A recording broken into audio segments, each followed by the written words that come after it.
Alors Julien, bonjour. Bonjour. On est sur le Nokia Developer Summit à Monaco. Beaucoup de bonnes réunions ce matin, des keynotes intéressantes, des stands à n'en plus finir, avec beaucoup de produits qui vont être notamment sur le très attendu Nokia N97. Alors j'aimerais que tu te présentes et que tu nous dises sur quoi tu travailles. Donc je travaille à Tampere en Finlande pour Nokia sur l'intégration du N97. Donc l'intégration hardware, logiciel ensemble, mais aussi l'intégration d'applications tierces comme Facebook et d'autres applications. Donc au niveau du développement, ce qu'on a essayé de faire avec le N97, c'est de tendre la main aux développeurs, de les aider non pas seulement d'un point de vue technique avec Forum Nokia, mais d'un point de vue beaucoup poussé et développé avec l'intégration à nos services, comme par exemple Ovi, Share Online et ce genre de choses. Il y a un SDK qui vient d'être...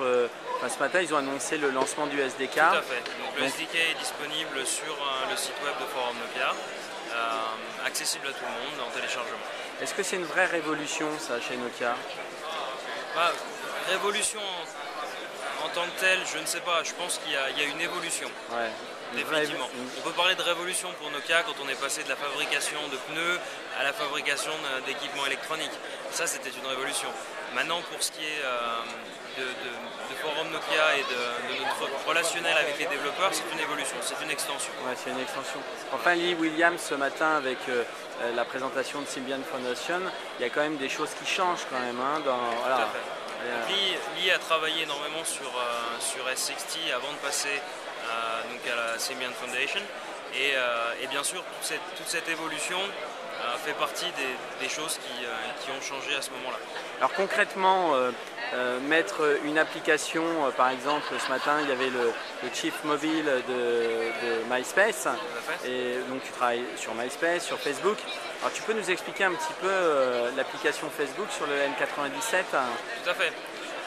On a différentes, comme vous avez vu ce matin, on a différentes plateformes de développement. Donc on a S60 Symbian, qui est ce qu'on appelle le développement natif. Et derrière, on a aussi une nouvelle plateforme qui s'appelle Web Runtime Technology. Donc le Web Runtime Technology, c'est plus un développement web, c'est-à-dire on arrive à développer un produit à partir d'un produit web, donc un site web, des services web, directement sur le téléphone. Donc en plus de cette facilité d'intégration d'un site web sur le téléphone dans une application réelle, on a un développement qui est facilité, une évolution qui est facilitée par la plateforme. Mais ça ressemble un peu à Widset, ça, parce que Widset, c'était la promesse quand même. Voilà, donc Widset, c'était le début du widget. Ouais. C'était une architecture plus ou moins ouverte, mais qui nécessitait une application spécifique installée sur le téléphone et ensuite d'accéder aux applications via cette application spécifique. Maintenant, quand on regarde sur le N97, quelque chose qu'on voit tout de suite, c'est le home screen. Et ça c'est une révolution, on va dire, chez nous et sur le marché, c'est-à-dire que les applications qui sont développées, on a un accès direct sur le home screen. Et sur ce home screen, on a toutes les informations en contenu dynamique. Comme Théo expliquait ce matin, on a accès, on sort le téléphone de la poche, on a accès aux informations. On n'a plus besoin d'aller dans l'application en elle-même. Donc ça, c'est une révolution. C'est le cas de Facebook là, sur la home. Donc là, on a quoi en fait qui est devant dans ce widget? C'est les... Comme sur Twitter, en fait, c'est... Voilà, on a les status updates qui vont scroller, les derniers qui sont arrivés, mais on a aussi les informations personnelles, votre statut, vos nombres de messages, vos nombres de meeting requests, invitations, vos nombres de poke et ce genre de choses. Donc les informations des fils sont mises à jour en permanence, tout en ayant un certain souci au niveau de la consommation batterie et réseau, et ça nous permet d'avoir nos informations à portée de main. Donc Julien, ça veut dire que on peut imaginer par rapport à l'iPhone qui a du widget mais fixe sur les homes, il y a 8 homes.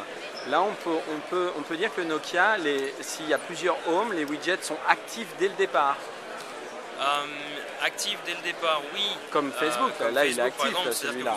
Vous allumez votre téléphone, en première utilisation vous aurez toujours certaines étapes qui vont être facilitées pour mettre les widgets sur le home screen, mais ça peut être fait relativement facilement.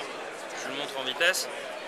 Par exemple, si je veux rajouter un widget, j'ai qu'à appuyer Add Content et après je choisis Par exemple, Amazon, Bloomberger, AccuWeather. Amazon qui va venir et qui va venir s'afficher là, se rafraîchir. Donc ça, c'est encore une version démo, mais comme vous voyez, les status scroll. Et ce qui est le plus intéressant, c'est que une fois qu'on a vu qu'il y a une information intéressante, il suffit de taper dessus et on arrive directement dans l'application. Et l'application est là, prête, avec bien sûr toutes les informations, avec accès à la majeure partie des fonctionnalités de Facebook, et tout ça au travers des API de Facebook. Donc vous avez un site web, vous voulez offrir la possibilité aux utilisateurs mobiles d'avoir une application là-dessus, vous contactez un développeur ou vous mettez public vos API, et là les gens vont commencer à développer des applications qui vont utiliser vos services. Combien de développeurs aujourd'hui travaillent avec Forum Nokia, tu le sais à peu près? On a environ une cinquantaine de développeurs qui ont sauté sur la possibilité du N97 pour les aide. Donc aujourd'hui, c'est des développeurs qui l'ont et qui travaillent dessus, c'est ça?